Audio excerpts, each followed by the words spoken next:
শ্রোতা, আজ শুক্রবার 14 ফেব্রুয়ারি 2014। সকলকেই বিশ্ব ভালোবাসা দিবসের শুভেচ্ছা। বরাবরের মতোই কক্সবাজার জেলা থেকে প্রকাশিত স্থানীয় দৈনিক পত্রিকা সমূহের সংবাদ পর্যালোচনামূলক অনুষ্ঠানে ভয়েস মেরিনা থেকে স্বাগত জানাচ্ছি আমি দিলওয়ার চৌধুরী। আজকে আমাদের স্টুডিওতে উপস্থিত রয়েছেন কক্সবাজার টেকনাফ কলেজের সম্মানিত বাংলা বিভাগের অধ্যাপক জনাব সিরাজুল হক সিরাজ। জনাব সিরাজ, আপনাকে স্বাগত জানাচ্ছি। ধন্যবাদ দিলওয়ার চৌধুরী। আজকে আমাদের হাতে 15টি পত্রিকা আমাদের হাতে এসে পৌঁছেছে। প্রথমে আমরা শিরোনামগুলো একবার দেখে নিই। দৈনিক কক্সবাজার, রামু, কুতুবদিয়া ও নাইখানছড়ি সহ 92 উপজেলা নির্বাচন 23 মার্চ। বসন্ত বরণ কক্সবাজার সরকারি কলেজে। বিশ্ব ভালোবাসা দিবস আজ। পর্যটক অপহরণ করে মারধরের ঘটনায় আটক একজনের মৃত্যু। দৈনিক ইনানি, কক্সবাজার সহ 17 জেলায় শিক্ষক নিয়োগ পরীক্ষা 14 মার্চ। অপরাধীদের ধরতে অবিলম্বে পুলিশ অভিযান প্রয়োজন। শহরতলিতে সশস্ত্র সন্ত্রাসীদের মহড়া, আইন শৃঙ্খলার মারাত্মক অবনতি। কক্সবাজার বাইতুল শরফে আজ শুরু হচ্ছে বার্ষিক ইসালে সোয়াব মাহফিল। প্রেমিক জুটের হৃদয়ে উচ্ছ্বাস, আবেগে ফুটে উঠবে ভালোবাসার লাল গোলাপ। আজ বিশ্ব ভালোবাসা দিবস। দৈনিক আলোকিত উকিয়া, শীর্ষ দুর্নীতিবাজদের করাল গ্রাসে এলজিডি। মন্ত্রী পরিষদে প্রাথমিক অনুমোদন, স্বীকৃতি পাচ্ছে বিশ্ববাসীর নানার বাড়ি কক্সবাজার। 14 ফেব্রুয়ারি আজ 1575তম বিশ্ব ভালোবাসা দিবস। দৈনিক সাগর দেশ, চতুর্থ দফা উপজেলা নির্বাচন 23 মার্চ। জেলার রামু ও কুতুবদিয়া সহ 92টি উপজেলার তফসিল ঘোষণা। বিপুল পরিমাণ রাজস্ব বঞ্চিত হচ্ছে সরকার। টেকনাফের সেন্ট মার্টিন ছাড়া অন্য 7টি দর্শনীয় স্থানে পর্যটন সমাগম নেই। বিকাশ ভোগান্তিতে জেলাবাসী। মন্ত্রী পরিষদ সভায় প্রাথমিক অনুমোদন, স্বীকৃতি পাচ্ছে পর্যটন নগরী কক্সবাজার। রক্তাক্ত ভ্যালেন্টাইন, অতঃপর কিছু কথা। আজ বিশ্ব ভালোবাসা দিবস। দৈনিক বাকখালী, চতুর্থ ধাপে 92 উপজেলা নির্বাচন তফসিল ঘোষণা। রামু কুতুবদিয়া নির্বাচন 23 মার্চ। বিশ্ব ভালোবাসা দিবস, প্রাণবন্ত সৈকত। আচ্ছা জনাব অধ্যাপক সিরাজ, এবং আপনাকে কবি সিরাজ হিসেবে আমরা সমধিক পরিচিত। আপনি আমাদের মাঝে কবিতার আঙ্গিনায় আপনার বিচরণ দীর্ঘদিন ধরে। আপনি জানেন আজকে আন্তর্জাতিক ভালোবাসা দিবস।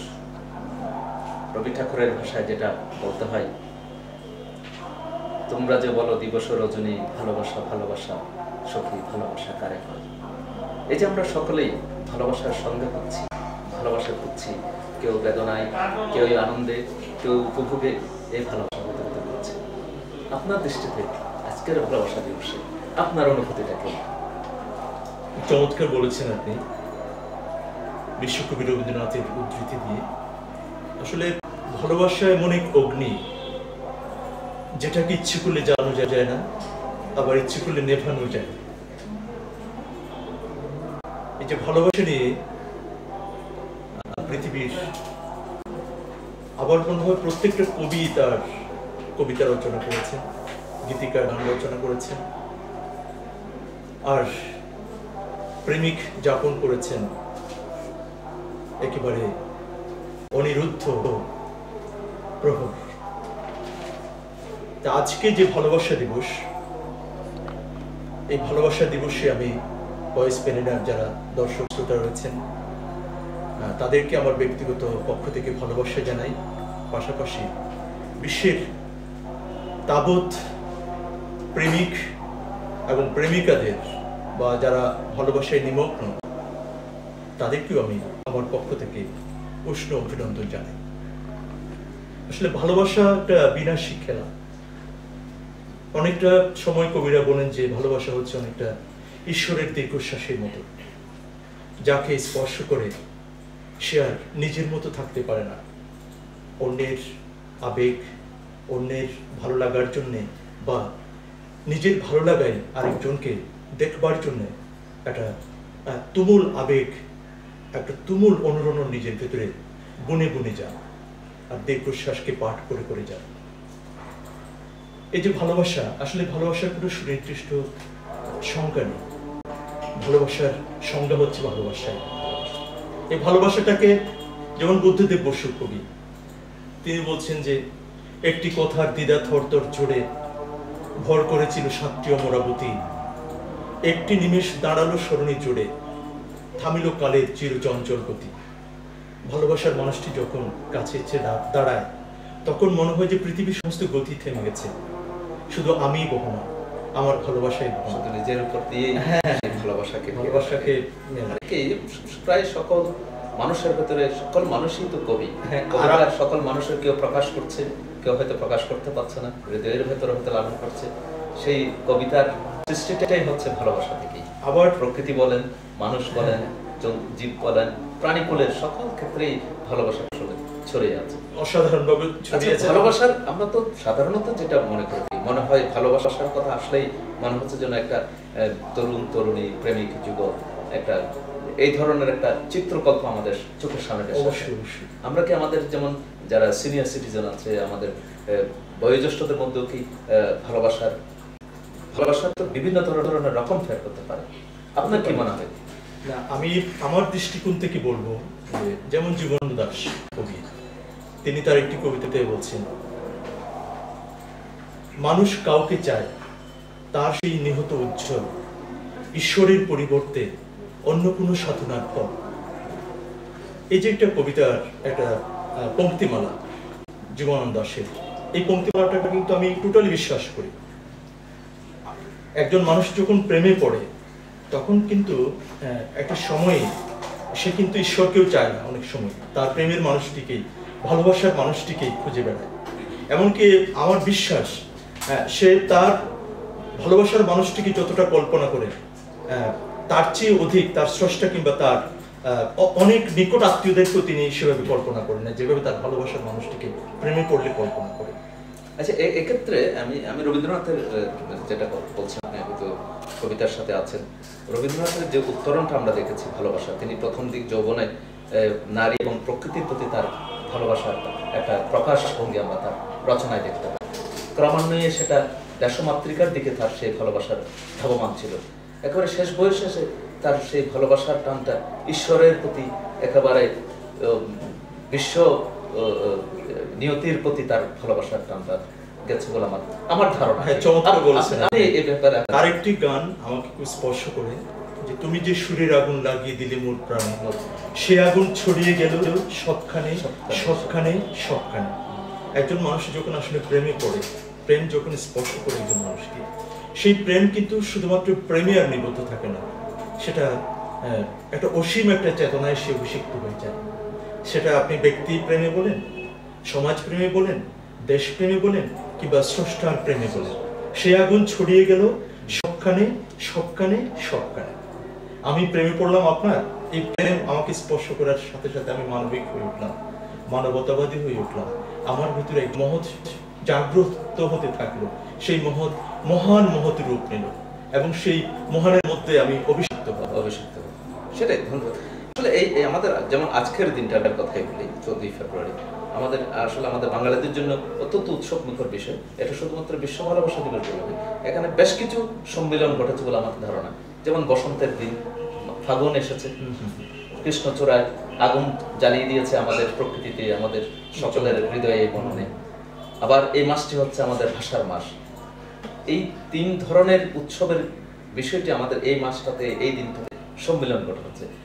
এই তিন ধরনের সম্মিলনের ভেতরে আপনার অনুভূতির প্রকাশটা কেমন মনে হচ্ছে?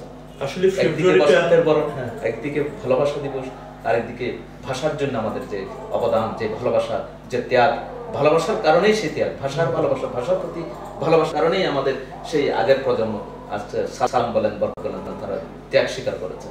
এই যে সম্মিলনটা, এই সম্মিলনে প্রকৃতির প্রতি ভালোবাসা, দেশের প্রতি, ভাষার প্রতি ভালোবাসা এবং বিশ্ব ভালোবাসা, সবকিছু মিলিয়ে আপনার অনুভূতিটা কেমন মনে হচ্ছে?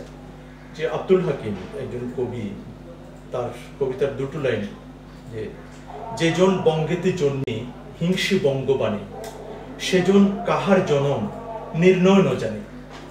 আমি বাঙালি হিসেবে যখন বলবো যে আমার বাংলা ভাষাকে যারা ঘৃণা করবে, বা বাঙালি হিসেবে যদি আমিও বাংলা ভাষাকে যদি ঘৃণা করি, কবি বলতে চাচ্ছেন তার জন্মটা কোত্থেকে হয়েছে আমি জানি না, সে যার হচ্ছে অনেকটা এই ধরনের চেষ্টা করেছেন। এই যে মাতৃভাষাকে ভালোবাসাটা, জন্ম জনপদকে মাতৃভূমিকে ভালোবাসাটা, মাকে ভালোবাসাটা, এই বিষয়গুলো কিন্তু সমান্তরাল। মাতৃভাষা, মা এবং মাতৃভূমি। এই যে ফাগুনটা, আমি বলবো যে এমন একটা সময়ে 21শে ফেব্রুয়ারিটা হয়েছে, ভাষার আন্দোলনটা হয়েছে। ফাগুন আসলেই বাংলার প্রকৃতি জেগে ওঠে, বাংলার মানুষের মন জেগে ওঠে, পাশাপাশি প্রকৃতির সাথে মানুষের মনের একটা অবিচ্ছেদ্য সম্পর্ক। ফাগুন বাঙালি জাতির একটা অনিবার্য একটা ঋতু, যেটা মানুষের মনকে জাগ্রত করে, একটা অসাধারণ মুগ্ধতায় ভরিয়ে দেয়। ঠিক সেই সময়ে যখন ভাষার সপক্ষে একটা আন্দোলন হয়, কিংবা ভাষার এই বাংলা ভাষার বিরুদ্ধে যখন একটা ষড়যন্ত্র হয়, সেটার বিরুদ্ধে যখন একটা আন্দোলন গড়ে ওঠে, আমার মনে হয় যে প্রকৃতি, মা, মাতৃভূমি এবং বাংলা ভাষা সবকিছুর সংমিশ্রণে যখন একটা আন্দোলন দানা বেঁধে ওঠে, সেটা তো একটা ব্যক্তি ভালোবাসার চেয়েও, প্রকৃতি ভালোবাসার চেয়েও, অন্যান্য যে কোনো ভালোবাসার চেয়েও এটা অনেক বেশি শক্তিশালী এবং জাগ্রত ভালোবাসা আমরা মনে করি। যে ভালোবাসার ভেতর দিয়ে আমরা হাজার বছরের বাঙালি জাতির ইতিহাসে সেই 1952-এর 21শে ফেব্রুয়ারিতে যে রক্তবীজ আমরা বুনেছিলাম, সেই ভালোবাসার ভেতর দিয়ে আমরা 1971 সালে 30 লক্ষ শহীদের রক্ত বীজের ভেতর দিয়ে আমরা স্বাধীন একটা দেশ পেয়েছি, মাতৃভূমি। তা আমি বলবো যে রক্ত পলাশ, 21 এবং 71 এগুলো একটা অসাধারণ মুক্ততা নিয়ে, দ্রোহ, বিপ্লব, প্রেম সবকিছুর সংমিশ্রণে বাঙালি জাতির একটা রক্তের সাথে একটা মিশে আছে। এই দিনে আবার ভালোবাসা দিবস, এটা হচ্ছে সোনাই সোহাগার। দৈনিক সমুদ্রকণ্ঠ। বাড়ছে আন্তর্জাতিক চাপ, এপ্রিলে ঘোষণা, ডিসেম্বরে নির্বাচন। জেলা আইনজীবী সমিতির নির্বাচন 22 ফেব্রুয়ারি, প্রার্থিতা বাছাই সম্পন্ন। নতুন নির্বাচনের পক্ষে বাধ্যতা মানুষ। দেশের 72% মানুষ দ্রুত নতুন সংসদ নির্বাচন চান। টেকনাফ স্থলবন্দরের রাজস্ব আয়ের চমক। দৈনিক রূপসী-গ্রাম। ঈদগাঁওতে ব্রিটেনের তৈরি অত্যাধুনিক এসএমসি উদ্ধার করেছেন। রামু কুতুবদিয়া উপজেলায় নির্বাচন 23 মার্চ। কক্সবাজারের পরে পর্যটন অপহরণকারী এক আসামির মৃত্যু। উখিয়ায় মাটি ও পাহাড় কাটার ধুম। দৈনিক সমুদ্র বার্তা। দিন বদলের জন্য নিত্য নতুন প্রযুক্তি উদ্ভাবন করতে হবে, বলেছেন প্রধানমন্ত্রী। রামু কুতুবদিয়া নির্বাচন 23 মার্চ। কক্সবাজার বাইতুল শরফে আজ শুরু হচ্ছে বার্ষিক ইসালে সওয়াব মাহফিল। দৈনিক হিমছড়ি। রামু কুতুবদিয়া হিমছড়িতে ভোট গ্রহণ 23 মার্চ। ঈদগাঁও থেকে অটোমেটিক সাবমেশিন কার্বাইন ও বিশ্রাম গুলি সহ 2 ভাই গ্রেপ্তার। চকরিয়ায় জমে উঠেছে প্রচারণা। আপনি জানেন আমাদের উপজেলা নির্বাচন চলছে, এখন চারিদিকে চলছে। আমাদের গতকালকে, আজকেই 23 মার্চ, এই আমাদের কক্সবাজার নির্বাচন এলাকার মধ্যে রামুর মধ্যে নির্বাচনের তারিখ আজকেই তফসিল ঘোষণা করেছেন। সেটা কালকে রাতে ঘোষণা করেছে, আজকে পত্রপত্রিকায় সব জায়গায় এসছে। পাশাপাশি আমাদের প্রধানমন্ত্রী একটা উক্তি করেছেন, দিন বদলের জন্য নিত্য নতুন প্রযুক্তি উদ্ভাবন করতে হবে। এই যে প্রযুক্তি নির্ভর জ্ঞান বা প্রযুক্তি নির্ভর সমাজ গড়ে তোলার প্রধানমন্ত্রীর এই আহ্বান, বা আমাদের তরুণদের জন্য যে সামনের যে স্বপ্নের বাংলাদেশ গড়ে তোলার যে একটা চিন্তা বা চেতনায় আমাদের ভিতরে উদ্বুদ্ধ হচ্ছে, আপনি এই বিষয়টাকে কিভাবে ব্যাখ্যা করবেন? এখন তো আসলে একটু প্রযুক্তির যুগ। এখন বলতে গেলে প্রযুক্তির কাছাকাছি না থাকলে একজন সাধারণ কৃষকও কিন্তু তার জীবন ধারণে ব্যর্থ হবে। আমাদেরকে বুঝতে হবে যে আকাশটা অনেক বড়, আকাশের চেয়েও কিন্তু মানুষ অনেক ছোট। এরপরেও একমাত্র মানুষই আকাশকে আবিষ্কার করার শক্তি প্রদর্শন করছে, আকাশকে বিজয় করবার শক্তি প্রদর্শন করছে। কি দিয়ে? তার প্রজ্ঞা এবং প্রযুক্তি দিয়ে করছে। তো সেই জায়গাটায় যদি আমরা চিন্তা করি, তাহলে আমি বলবো যে প্রধানমন্ত্রীর এই আহ্বান যথার্থ। আমরা যতক্ষণ পর্যন্ত প্রযুক্তিতে বিশ্বের সাথে তাল মিলাতে পারবো না, ততক্ষণ পর্যন্ত কিন্তু আমরা শক্তিশালী জাতি হিসাবে শক্তিশালী হতে পারবো না, আবার নাগরিক হিসাবেও আমরা শক্তিশালী নাগরিকে রূপান্তরিত হতে পারবো না। এটা খুব যথাযথ। আমি অভিনন্দন জানাই প্রধানমন্ত্রীকে এরকম একটি চমৎকার উদ্যোগ। এখানে একটি জিনিস, একটা খুব আনন্দদায়ক একটা খবর আমরা দেখতে পাচ্ছি, মানে স্বীকৃতি পাচ্ছে পর্যটন নগরী কক্সবাজার। এতে মন্ত্রী পরিষদ একটা প্রাথমিক সিদ্ধান্ত গ্রহণ করেছে পর্যটন নগরী হিসেবে। এতদিন যদিও আমরা মুখে মুখে বলে আসতাম আমরা যারা কক্সবাজারের অধিবাসী বা নাগরিক, আমাদের এটা পর্যটন নগরী, এটা আমাদের অনেকটা আকাঙ্ক্ষার কথা মুখ দিয়ে চলে আসতো, কিন্তু এখন আইনগতভাবে একটা সিদ্ধান্ত হচ্ছে, মন্ত্রী পরিষদের সিদ্ধান্ত নিয়েছে ইতিমধ্যে। এবং সেই ব্যাপারে যেমন রাজধানীতে যেমন রাজু বিভিন্ন শহর নগরায়নকে সুপরিকল্পিতভাবে গড়ে তোলার জন্য যেমন রাজু কিংবা চট্টগ্রাম উন্নয়ন কর্তৃপক্ষ সেই ধরনের একটা কক্সবাজার উন্নয়ন কর্তৃপক্ষ গড়ে তোলার পেছনে আইন মন্ত্রণালয় বিভিন্ন আইন পরীক্ষা করে দেখছেন। সেটাকে ইতিমধ্যে কক্সুপ নাম দিয়েই এটা হচ্ছে বলে একটা পত্রপত্রিকা আসছে। এই বিষয়টাকে আপনি কিভাবে ব্যাখ্যা করবেন? জন্মের পর থেকেই যখনই আমার জ্ঞান হয়েছে তখনই আমি শুনতে পাচ্ছি যে কক্সবাজার একটি পর্যটন নগরী। আজকে পত্রিকায় দেখতে পাচ্ছি যে পর্যটন নগরী হিসেবে এটাকে ঘোষণা দেওয়ার জন্য একটা প্রাথমিক প্রস্তুতি সম্পন্ন হচ্ছে। আমি মনে করি যে কক্সবাজারের যে প্রাকৃতিক সৌন্দর্য, বিশ্ববাসী আকৃষ্ট হবার জন্য কক্সবাজারের যে ভূবৈচিত্র্য, প্রকৃতি এবং নৈসর্গিক যে একটা অঢেল সম্পদ, এটাকে যদি সঠিক সংরক্ষণ করা যায়, সঠিক যদি আপনার বিন্যাস করা যায়, তাহলে আমার মনে হয় সারা বাংলাদেশ সারা বছর তাদের যে রাজস্ব পায় তার অধিকাংশ রাজস্ব, অন্তত অর্ধেক রাজস্ব কক্সবাজারের পর্যটন শিল্প থেকে তুলে আনা সম্ভব বলে আমি মনে করি। তা আমি বলবো যে আজকে এটাকে পর্যটন নগরী ঘোষণা করা হচ্ছে, এটা আমার কাছে আশ্চর্যের বিষয় নয়। আমি মনে করবো যে এতদিন পর্যন্ত কক্সবাজারকে নিয়ে এক ধরনের ষড়যন্ত্র হয়েছে, বা কক্সবাজারকে পিছিয়ে রাখবার জন্য এক ধরনের ষড়যন্ত্র হয়েছে, অথবা একটা নেতৃত্ব শূন্যতা কক্সবাজারে কাজ করেছে। কক্সবাজারের এই পর্যটন সম্পদকে আমরা কাজে লাগানোর জন্য আমরা এতদিন পর্যন্ত এই পর্যটন নগরী হিসেবে একটা সুনির্দিষ্ট ঘোষণায় আমরা সরকারের কাছে আমরা আনতে পারিনি। যার ফলশ্রুতিতে কি হয়েছে, কক্সবাজার একটা অপরিকল্পিতভাবে বিভিন্ন রাস্তাঘাট হয়েছে, বিভিন্ন দালান কাটা হয়েছে, পর্যটনের বিভিন্ন ভবন হয়েছে। এটির কারণে কিন্তু আমরা অনেক পিছিয়ে গেছি পরিকল্পনার অভাবে।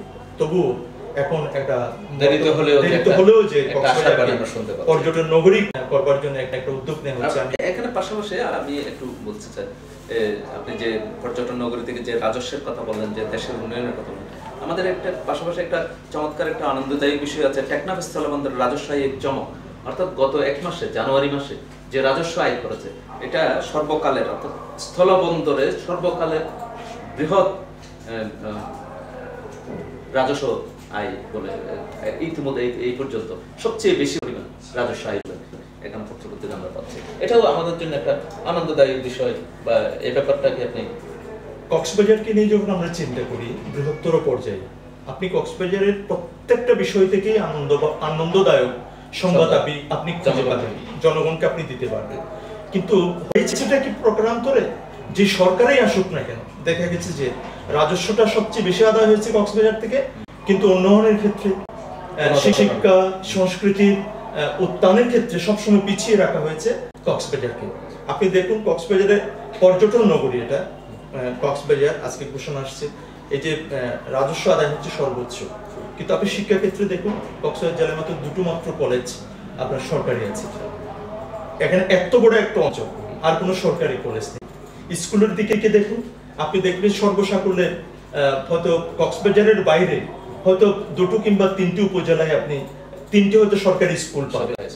তাহলে আমরা সরকারকে এত বেশি দিচ্ছি, এরপরও কি এই জনপদের মানুষের শিক্ষা সংস্কৃতির উত্থানের জন্য, অবকাঠামোগত উত্থানের জন্য কি তাদের কিছুই করণীয় নেই? তা আমি বলবো যে এই চমকটা খুব ছোট চমক কক্সবাজারের জন্য, যে এশিয়ান হাইওয়েটা আপনার আমাদের উখিয়া দিয়ে মিয়ানমারের দিক থেকে থাইল্যান্ড সিন পর্যন্ত যাওয়ার যে কথা, কিংবা আমাদের যে রেল লাইন হবার যে প্রস্তাবনা আছে বন্ধন পর্যন্ত, এটা যদি হয়ে যায়, আমি মনে করবো যে এখানে হয়তো আপনার 300 কোটি টাকার হয়তো রাজস্ব আদায় হয়েছে, আমি মনে করবো যে তখন হয়তো 3000 কোটি টাকার মাসে রাজস্ব আদায় হবে। আমি দাবি জানাবো কক্সবাজারবাসীর পক্ষ থেকে যেন রেল লাইন এবং এশিয়ান হাইওয়ে এটা দ্রুত আকারে এটা করার জন্য আমি আমন্ত্রণ জানাবো, আরো সুখবর আমরা জাতিকে কক্সবাজার থেকে দিতে পারি। দৈনন্দিন কক্সবাজার ও সেন্ট মার্টিনে পর্যটকের ঢল, মহেশখালীর নির্বাচনকে ঘিরে জেলার রাজনীতিতে বিভক্তি। দৈনিক কক্সবাজার বার্তা, 34 মাদ্রাসা শিক্ষা অনার্সে ভর্তির সুযোগ থেকে বঞ্চিত হওয়ার সংখ্যা। সোনা দিয়ে প্যারাবন নিধনে মানববন্ধনের নাটক, অপহরণ করে মালয়েশিয়ায় মানব পাচার চলছে। দৈনিক আমাদের কক্সবাজার, দখলদারদের কবলে বাকখালী, উদ্ধারের উদ্যোগ বেলার। দৈনিক সৈকত, কুতুবদিয়া রামু ও নাইক্ষ্যংছড়িতে ভোট 23 মার্চ, সেন্ট মার্টিন দ্বীপে পর্যটকের ঢল। দৈনিক আজকের কক্সবাজার, গরিবের উপর ঋণদাতা সংস্থার অত্যাচার চলছেই। আচ্ছা, আমরা মোটামুটি আমাদের সময় প্রায় শেষ, আমরা বেশি কিছু না, আমাদের এই বাকখালী নদী, এটা আমাদের এখানকার অন্যতম প্রধান নদী কক্সবাজার জেলার, এটা দখলদারদের কবল থেকে একটা উদ্যোগ করার জন্য একটা উদ্যোগ গ্রহণ করেছে বলে পত্রপত্রিকা এসছে।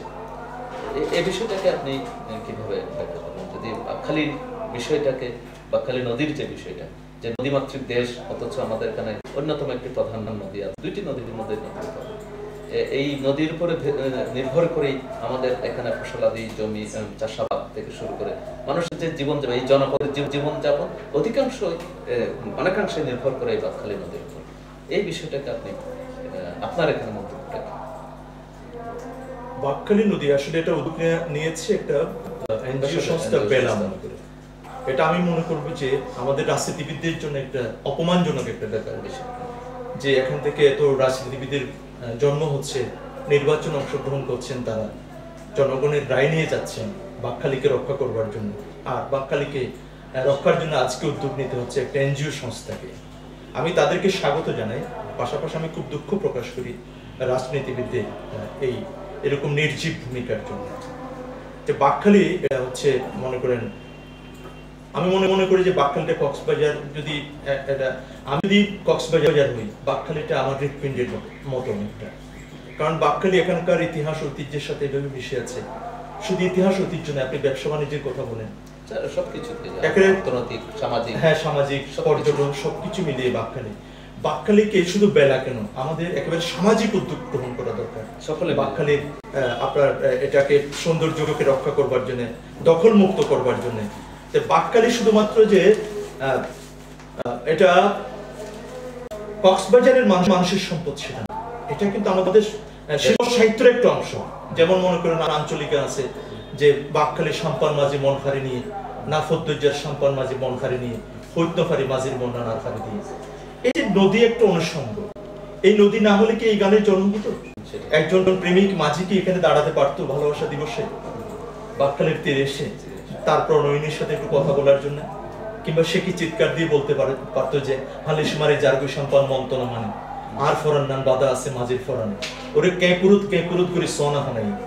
এই যে আজ বাকখালী যদি হারিয়ে যায়, কেপুরুত শব্দটা আমরা আর পাবো না। কোনো প্রেমিক মাঝি আমাদেরকে আর এদিকে আসবে না। ভালোবাসা দিবস না, মরণ দিবস হলেও আসতে পারবে না যদি নদীটা না থাকে। আমরা বলবো যে সরকারের প্রতি আমি আবেদন জানাবো, পাশাপাশি আমরা সার্বজনীনভাবে সর্বদলীয়ভাবে আবেদন জানাবো যে সবার কাছে বাকখালী রক্ষার জন্য আসুন আমরা সবাই। বাকখালীটা আমাদের অনেকটা চোখের নদীর মতো, বাকখালী হারালে আমরা চোখকে হারাবো। ধন্যবাদ কবি সিরাজুল সিরাজ। আজ ভালোবাসা দিবস, ভালোবাসাময়, ভালোবাসার সৌরভে সুরভিত হোক আমাদের সমাজ, আমাদের হৃদয় এবং সকলে, বিশ্বের সকল মানুষ। এতক্ষণ আপনারা সংবাদ পর্যালোচনামূলক অনুষ্ঠান দেখলেন। এই অনুষ্ঠান দেখার জন্য লগ ইন করুন www.voicemarina.com। আমাদের সাথে আবার দেখা হবে আগামীকাল একই সময়ে নতুন কোনো সময়। সে পর্যন্ত ভালো থাকুন, নিরাপদে থাকুন। সকলকে ধন্যবাদ।